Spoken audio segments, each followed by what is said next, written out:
Je vous l'ai dit dans les titres, le Premier ministre, chef du gouvernement, Anatole Koliné-Makosso, a réceptionné le 13 janvier 2023 sur les quais de la Grande Gare 4 locomotives du CFCO dans le cadre des travaux de rénovation, reconstruction et modernisation du chemin de fer Congo-Océan, conformément à l'orientation du président de la République contenue dans la feuille de route gouvernementale.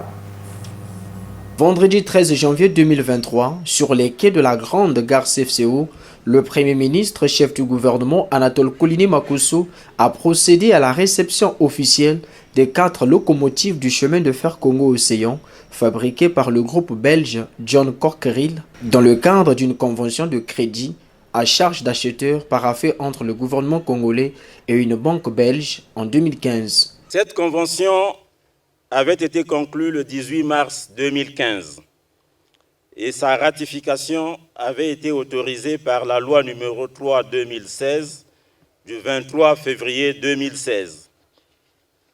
Elle a pour objet le financement d'un contrat conclu entre le CFCO et la société John Cockerill en vue de la fourniture de divers équipements et services pour la réhabilitation du CFCO pour un montant de 67 53 060 €, soit 43 983 924 078 francs CFA. Par cette action, le gouvernement vient de répondre à une orientation du président de la République contenue dans la feuille de route gouvernementale. Ces locomotives de puissance 1200 chevaux vont servir à renforcer d'une manière significative le potentiel de disponibilité du parc des machines de manœuvre nécessaires à la constitution ou formation des rames de train. Cependant, elles pourront également concourir au bénéfice d'une technologie de nouvelle génération, tractée des trains de voyageurs ou des dessertes de tonnage moyen, notamment pour le transport de carburant, du ciment ou d'autres marchandises de première nécessité. Ces locomotives vont sans l'ombre d'un doute améliorer les services ferroviaires du CFCO.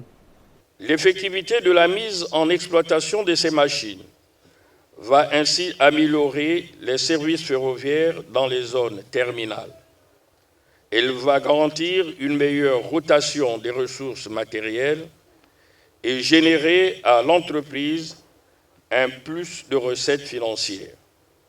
C'est donc là une avancée significative dans la redynamisation des prestations du CFCO, bien que beaucoup d'autres difficultés qui asphyxient cette entreprise attendent d'être corrigées et améliorées. Pour le Premier ministre, le gouvernement va s'impliquer pour la relance du transport des passagers. En filigrane, un vaste projet est en cours grâce à un financement de la Banque des États de l'Afrique centrale pour permettre la réhabilitation du réseau ferroviaire et la réparation du tunnel. Le plus long voyage commence par le premier pas.